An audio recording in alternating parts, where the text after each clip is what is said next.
Hello friends, എല്ലാവർക്കും ചെമ്പനിപ്പൂവിൻ്റെ പുതിയൊരു വീഡിയോയിലേക്ക് സ്വാഗതം. നമ്മുടെ ചെമ്പനിപ്പൂവിൽ വരാനിരിക്കുന്ന ഒരു ഭാഗത്തിൻ്റെ വീഡിയോ ആയിട്ടാണ് ഞാൻ ചെയ്യുന്നത്.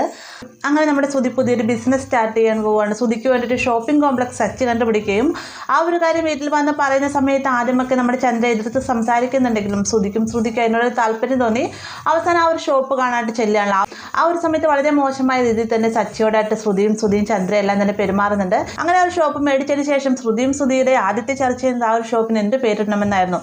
ആ ഒരു സമയത്ത് ശ്രുതി പറയുന്നുണ്ട്, നമുക്ക് ആൻറ്റിയുടെ പേരിട്ടാലോ എന്ന് ചോദിക്കുന്ന സമയത്ത് അതൊന്നും വേണ്ട, അമ്മയുടെ പേര് ഏതൊക്കെ ഷോപ്പിലിട്ട് അതിനെല്ലാം തന്നെ തകർച്ചയുടെ വക്കിലേക്ക് പോയിട്ടുണ്ട് എന്നൊക്കെ പറയുന്നത് നമ്മുടെ സച്ചി പുറത്ത് നിന്ന് കേൾക്കാൻ ഇടവരികയാണ്. സച്ചി അകത്തേക്ക് വന്നതിന് ശേഷം പറയുന്നുണ്ട്, നീ എന്ത് കാരണം കൊണ്ടാണ് അമ്മയുടെ പേര് ഇങ്ങനെയൊക്കെ സംസാരിക്കുന്നത്? നിന്നെയെന്ന് വെച്ചാൽ അമ്മയ്ക്ക് ജീവനാണ്.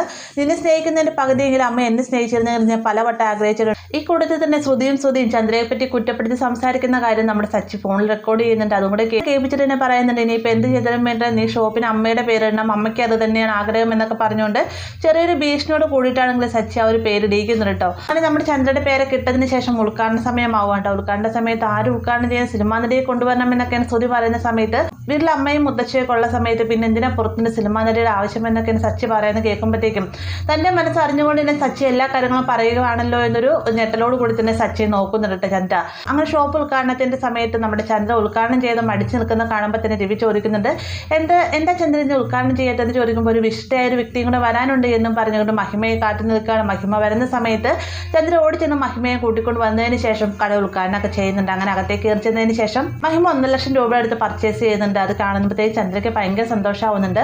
ആ ഒരു സമയത്ത് ഭാമ ചോദിക്കുകയാണ്, എന്തായാലും ആദ്യത്തെ കച്ചവടം തന്നെ വളരെ മോശമായിട്ടില്ല, 1 ലക്ഷം രൂപയ്ക്കുള്ള കച്ചവടമാണ് നടന്നിരിക്കുന്നത്, നീ പിന്നെന്താ രേവതിയുടെ വീട്ടുകാരെ വിളിക്കാതിരുന്നത് എന്ന് ചോദിക്കുന്ന സമയത്ത് ദിവ്യയുടെ വീട്ടുകാർ വന്നു കഴിഞ്ഞാൽ ഇവിടെ വന്നിട്ട് എല്ലാ സ്ഥലവും കണ്ടിട്ട് പോയിക്കുള്ളൂ, അല്ലാതെ അവരൊന്നും മേടിക്കാൻ പോകുന്നില്ല. ഇതിപ്പോൾ മഹിമ വന്നുകൊണ്ട് 1 ലക്ഷം രൂപയുടെ പർച്ചേസിംഗ് ആണ് നടത്തിയിരിക്കുന്നത്, 1000 വമ്പൻ ലാഭമാണ് സുധിക്ക് കിട്ടിയിരിക്കുന്നത് എന്നൊക്കെ ചന്ദ്ര പറയുമ്പോഴത്തേക്കും ഭാമയും അത് സമ്മതിക്കുകയാണ്. അങ്ങനെ മഹിമ പർച്ചേസ് ചെയ്ത് വരുന്ന അതേ സമയം തന്നെയാണ് നമ്മുടെ രേവതിയും അങ്ങോട്ടേക്കായിട്ട് ഒരു മിക്സി മേടിച്ചുകൊണ്ട് വരട്ടെ. കാരണം വീട്ടിലെ മിക്സി കേടാണ്, പഴയതാണ്, അതുകൊണ്ട് തന്നെ നമുക്കൊരു പുതിയ മിക്സി മേടിക്കാമെന്നും പറഞ്ഞു അച്ഛനെ കൊണ്ടായിട്ട് ഒരു മിക്സിയൊക്കെ മേടിപ്പിക്കുന്നുണ്ട്. അത് പേയ്മെന്റ് ചെയ്യാൻ ചെല്ലുന്ന സമയത്ത് ചന്ദ്ര വേഗം തടയട്ടെ. എന്നിട്ട് പറയുന്നത്, ആദ്യം മഹിമ തന്നെ ബില്ല് പേ ചെയ്യട്ടെ, എന്തായാലും ആദ്യം നടക്കുന്നത് വലിയൊരു കച്ചവടം തന്നെയല്ലേ, അതുകൊണ്ട് തന്നെ മഹിമയുടെ ബില്ല് ആദ്യം പേ ചെയ്തോളൂ എന്നും പറഞ്ഞുകൊണ്ട് മഹിമേനെ അങ്ങോട്ടേക്ക് പറഞ്ഞു. ഇത് കേൾക്കുന്ന സമയത്ത് രേവതിക്ക് സങ്കടമാവുന്നുണ്ട്.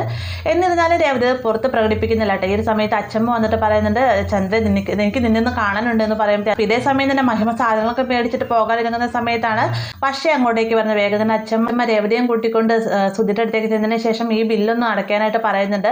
ആ ഒരു സമയത്ത് സുധി പറയുകയാണ്, ആദ്യം വർഷയുടെ ബില്ല് പേ ചെയ്തിട്ടാവും ബാക്കിയുള്ളവരുടെ എന്ന് പറഞ്ഞുകൊണ്ട് രേവതിനെ മോശപ്പെടുത്തുന്ന രീതിക്ക് സുധി സംസാരിക്കുകയാണ്. ഈ സമയത്ത് അച്ഛമ്മ പറയുന്നുണ്ട്, നിനക്ക് രാശിയുള്ള കൈകൊണ്ട് മേടിക്കണമെന്നാണെങ്കിൽ ആദ്യത്തെ വരുമാനം തന്നെ രേവതിയുടെ ആണെന്ന് കണക്കാക്കിക്കൊണ്ട് തന്നെ മേടിച്ചോളാനൊക്കെ പറയുമ്പോഴത്തേക്കും ശ്രുതിക്കും ചന്ദ്രയ്ക്കും തീരെ പിടിക്കുന്നില്ല കേട്ടോ. പരമാവധി അവർ രേവതിയോട് മോശപ്പെട്ട രീതിയിൽ സംസാരിക്കുന്നുണ്ടെങ്കിലും അച്ഛമ്മ നല്ല രീതിയിൽ തന്നെ അതിനെ പ്രതികരിച്ച് രേവതിയെ സപ്പോർട്ട് ചെയ്തിന് സംസാരിക്കട്ടെ. അപ്പൊ ഇങ്ങനെ ഒരു ഭാഗം നമുക്ക് വരാനിരിക്കുന്നുണ്ട്. വീഡിയോ ഇഷ്ടമായെങ്കിൽ ലൈക്ക് ചെയ്യാനും കൂടെ ചാനൽ സബ്സ്ക്രൈബ് ചെയ്യാനും മറക്കരുത്.